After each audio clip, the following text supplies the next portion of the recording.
Hello and welcome. This is Prophet Doctor Who, and today's topic is the ant miracle in the Quran, which is verse 27:18.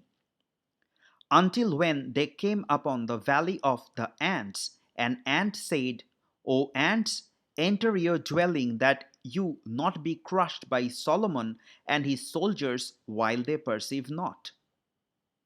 The Arabic word used in Quran is kalat, which literally means said. The next verse says, So in brackets, Solomon smiled, amused at her speech, and said, My Lord, enable me, etc., etc., which is not important here. Now, this is not a grandpa telling a fairy tale to his grandson. This is the Almighty Allah putting it as an event which actually happened. In other words, according to the Quran, this is a historical fact. This brings modern Muslim apologists to a very tough position. If they don't claim that this verse is a miracle, then people will make fun of them saying that Muslims believe in fairy tales.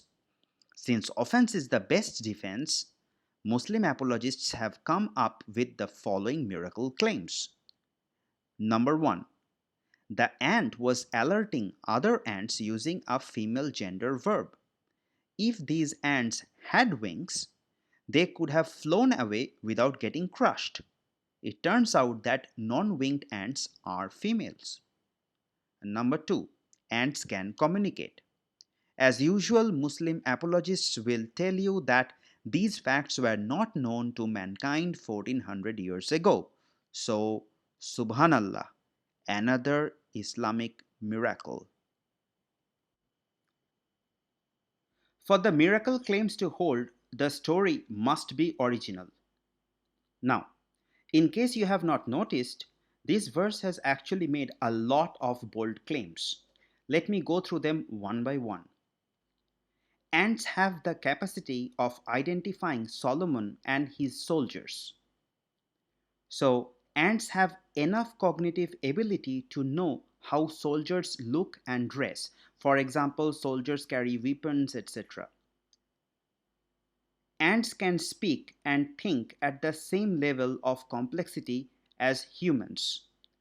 While the verse does say that the ant spoke, I'm going to give this verse a benefit of doubt and take a broader meaning by assuming that here speaking means communicating.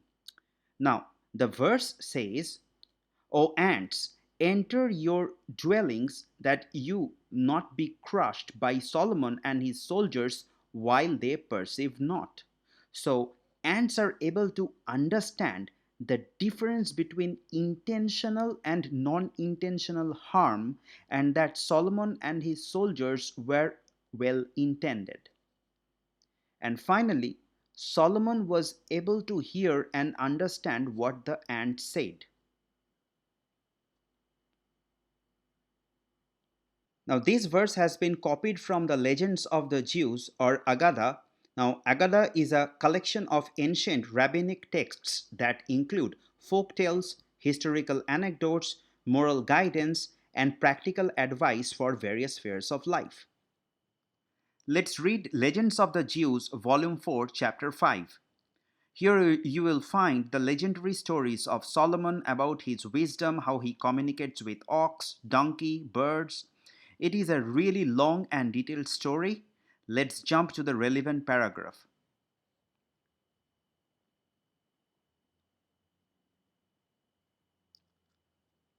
On one occasion, he strayed into the valley of the ants in the course of his wanderings.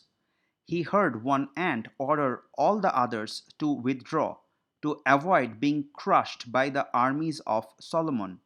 The king halted and summoned the ant that had spoken.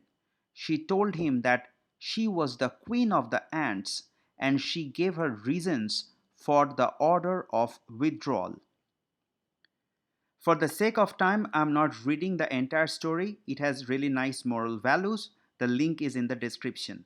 Now, as you can see, Solomon has addressed the ant as a female, and people during those times already knew about the queen ant.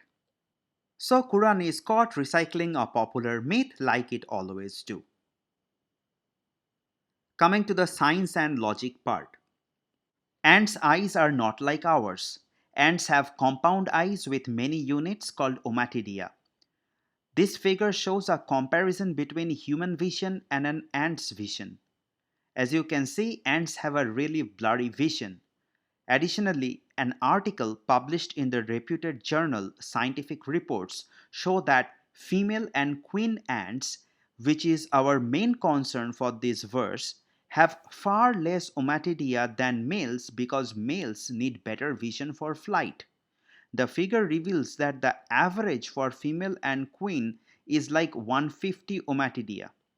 Link to this article is in the description. So, the best vision for a female or a queen ant will be like this. This video from an article in the Journal of Experimental Biology reveals how difficult it is for ants to navigate, detect, and avoid obstacles. Now, the next question, can ants hear?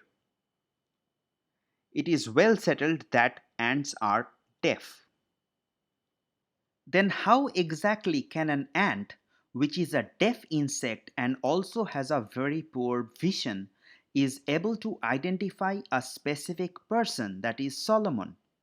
Moreover, how do ants know how soldiers look like? Isn't it surprising that the ant in Quran did realize that these are not just people, these are soldiers, and that too Solomon's soldiers? Now, coming to the third point. If you don't know this already, ants can't talk like humans. In fact, ants are mute. They communicate via two mechanisms, using a chemical known as pheromones and by stridulation, that is, rubbing body parts to produce sounds. Now, if you have ever seen ants in your life, you must have noticed that they communicate. You might not specifically know the mechanism behind their communication. People living thousands of years ago also had eyes and brains like us, so they have noticed the same thing. Ants have amused humans for millennia. That's why there are so many folklores about ants. Let's hear how ants stridulate.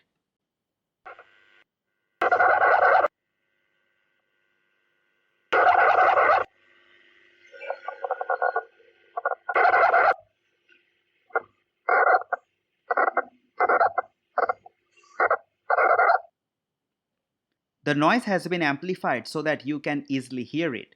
Stridulation leads to the vibration of a substrate and the signal is perceived by another ant in the colony. While ants are quite smart given their size, Quran's expectation of ants' ability and intelligence is highly unrealistic. Ants are insects. Their communication abilities are not even remotely close to small mammals like bats or squirrels. Forget humans. Ants are only capable of sending rudimentary signals. Moreover, according to the Quran, ants have enough brains to understand that Solomon's army will crush them unknowingly. So, ants can distinguish between intentional and non intentional harm. Saying that this is wrong is a gross understatement. Coming to the last bit. This article, published in the famous journal Nature, says the following. Although ants communicate by exuding chemical signals, smells, they also exchange sounds that are barely audible to the human ear. They produce them by rubbing one part of their bodies against another, an activity called stridulation, which we have discussed already. It turns out that you have to bring an ant very close to your ear if you want to hear the stridulation. Given the context of this verse, the ant was sending an alarm signal to other ants and is therefore in no way close to Solomon's ears. Furthermore, ants produce rudimentary signals. They don't have any sophisticated mechanism to generate sound. Then, how could Solomon understand something which cannot be produced in the first place? Hence, the ant miracle has been completely refuted.